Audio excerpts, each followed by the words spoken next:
The Monkey King, Journey to the West. Sun Wukong, the Monkey King, is born from a stone egg on Flower Fruit Mountain. He seeks immortality and invincible strength in battle. Soon the Jade Emperor hears about all the trouble he's creating on Earth and decides to give him a job so that he can keep an eye on him. Hello, this is Jana. According to the Chinese horoscope, people born in the year of the monkey are clever, inventive, and quick to solve problems. They can also be vain, impatient, and sometimes, well, a bit naughty. This is a Chinese story about a monkey who takes all of that and turns it up to maximum. His name is Sun Wukong, and he is the hero or anti-hero of the Chinese epic tale, The Journey to the West.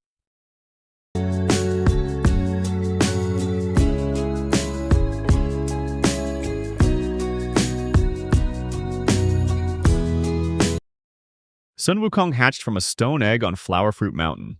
He grew up to become the Monkey King of his island, but even that wasn't enough for him. He wanted to live forever. So he went off to study with a wise master who, perhaps unwisely, taught him the secrets of immortality and how to leap through the sky from cloud to cloud in a single somersault, which, as you might imagine, did not improve his behavior one bit. High above the world, in the palace of divine mists, the Jade Emperor sat upon his throne, surrounded by his officials. One day, two important visitors arrived, both looking extremely annoyed. The first was the Dragon King of the East Sea. He knelt down and kissed the ground before the Emperor's feet, before lifting his head to say, "Oh, great Emperor, I must complain about the most troublesome monkey." The Emperor raised an eyebrow. "A monkey, you say?" "Yes," said the Dragon King. "He came to my undersea palace, completely uninvited, and behaved most disgracefully. He demanded gifts." "What sort of gifts?" asked the Emperor. "Nothing much," said the Dragon King. "Just a suit of armor, and my finest magical weapon." "The iron staff?" "The very same." He picked it up, tested it, shrank it to the size of a needle, and tucked it behind his ear as if it were his own property. "And then," said the Emperor, "and then he left." "Without so much as a thank you," replied the Dragon King. The Emperor made a note. Next came the Lord of the Underworld. He too kissed the ground before the Emperor's feet. "Great ruler, this same monkey has caused chaos in my realm as well," complained the Lord of the Underworld. "Oh dear," said the Emperor. "What has he done now?" "Well, his number was up. It was his time to leave the world of light and move down to the underworld. But he didn't turn up," explained the Lord. "I sent my agents to arrest him, but he resisted arrest. Instead, he stormed into my palace, demanded to see the Book of the Dead. And then," the Emperor leaned forward. "Yes?" "He crossed out his own name." "And then he went and crossed out all the names of his monkey friends as well," said the Lord. The Emperor paused. "So they are all immortal now?" "Yeah, every last one of them." "Completely against the rules," said the Lord of the Underworld. "I implore you, sire, send a heavenly army to defeat this monkey menace." Now the Jade Emperor sat back on his throne and thought for a moment while he stroked his pearly beard. "Yes," he said, "this could become a problem." At this point, one of his advisors stepped forward and whispered in His Majesty's ear. The Jade Emperor nodded.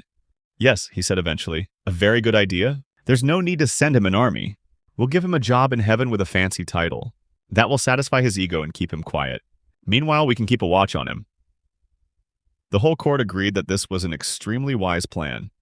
So a messenger was sent down from heaven to Flower Fruit Mountain. He found the Monkey King lounging on a rock, surrounded by his followers, boasting as usual. "I am the greatest monkey who has ever lived," Sun Wukong was saying. "I can leap across the sky. I cannot die. At that moment, the messenger cleared his throat. "His most radiant majesty, the Jade Emperor of the high heavens, invites you to attend his court. You are to be given an official job." Monkey leapt to his feet. "A job!" he cried. "At last they recognize my greatness." And without a second thought, he somersaulted up into the sky, straight towards heaven. Soon he was standing bolt upright before the Emperor. He did not bother to bow, let alone kiss the ground below the Emperor's feet. The officials exchanged glances. "You monkey," said the Jade Emperor, "have not learned any manners. We will overlook your rudeness just this once." Then he turned to his officials. "Do we have a job we can give him?" An official whispered in his ear. "Very well," said the Emperor. "I appoint you keeper of the imperial horses." The monkey whooped and cheered, because this sounded like a great honor, and at first he threw himself into his new job. He went round with a book, listing and labeling all the horses, 2,000 wind chasers, 3,000 star leapers, and so on and so forth. Finally, he sat down for a feast with his colleagues from the stable. A question occurred to him. What is my rank in the service of the Jade Emperor? And that was when he learned that his job, as keeper of the imperial horses, was so low that he did not even have a rank or a title. Fancy or not fancy. So that's what they think of me, he declared bitterly. And in that instant, he jumped back across the clouds all the way to Flower Fruit Mountain. The following day, an official reported that the monkey was missing. So the Jade Emperor again sent a messenger to the monkey to ask that he return to heaven where he could be in charge of the orchard of immortal peaches. The monkey, who loved fruit, thought this was a wonderful idea and agreed right away. Now the immortal peaches looked so juicy and tasty that he could not help eating them. Some of them had taken thousands of years to ripen, but he gobbled them up in a trice. He was just lying down for a nice sleep when a messenger came to ask what had happened to the peaches. You see, the Queen Mother was holding a party, and she wanted to serve up her most magical and delicious fruit. "And am I invited to this party?" asked the monkey. "No, you are not," snapped the messenger. Well, you can imagine how furious that made the monkey feel. He rushed over to the Queen Mother's palace where the guests had already arrived, and the party was in full swing. First, he drank all the wine, and then he began to dance on the tables and throw food at the guests. The guards tried to catch him, but he was always one swing ahead of them. In the total chaos, all the tables and chairs were turned over, and the guests were covered in mess. Finally, the monkey jumped onto a cloud and flew off back to Fruit Flower Mountain. News of the monkey's disgraceful behavior soon reached the ears of the Jade Emperor. This time he was in no mood for forgiveness, nor was he about to offer the monkey another job. Instead, he sent an imperial army to take the monkey prisoner. But the Jade Emperor had underestimated the Monkey King of Flower Fruit Mountain. All the 84,000 hairs on his back turned into little monkey warriors. He pulled his magical weapon from behind his ear. This was the wonderful iron staff that he had stolen from the Dragon King. It turned into a giant iron pillar which he used to clobber the enemy soldiers. They hastily beat a retreat back to heaven. The Jade Emperor was at a loss. "Who on heaven or earth can defeat this atrocious creature?" he asked. And then he answered his own question. It seems no one on heaven or earth can defeat him. But there is one being who exists in the spiritual world. Only he can deal with this problem. And that spiritual being was the Buddha. And so the Jade Emperor called upon the Lord Buddha and asked him very nicely if he would mind calling on the monkey and defeating him.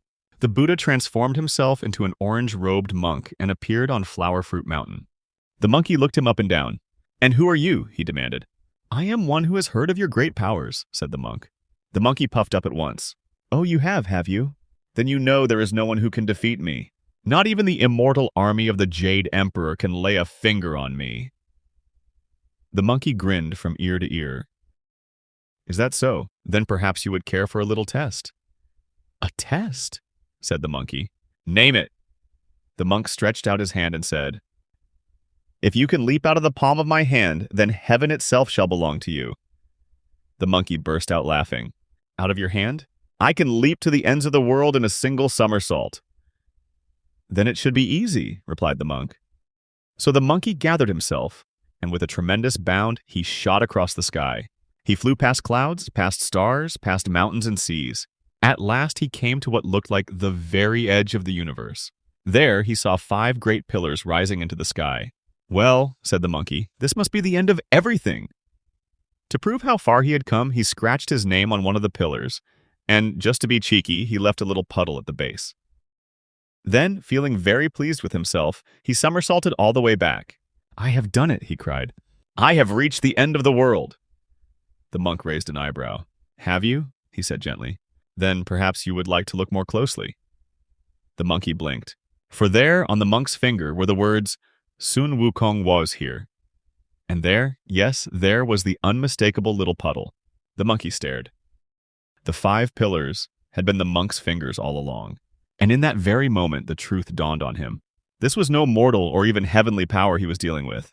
This was the spirit of the universe, the Lord Buddha himself. Before the monkey could leap, or boast, or think of another trick, the Buddha turned his hand and pressed him down beneath a great mountain. And there the monkey lay, pinned fast, his mischief at last brought to a halt. For now, he would remain there for 500 years, until one day a traveling monk came passing by. A monk with a long journey ahead of him, and a very unusual companion yet to meet. And that story is known in Chinese literature as the Journey to the West. Thank you for watching my video. Please subscribe for more videos.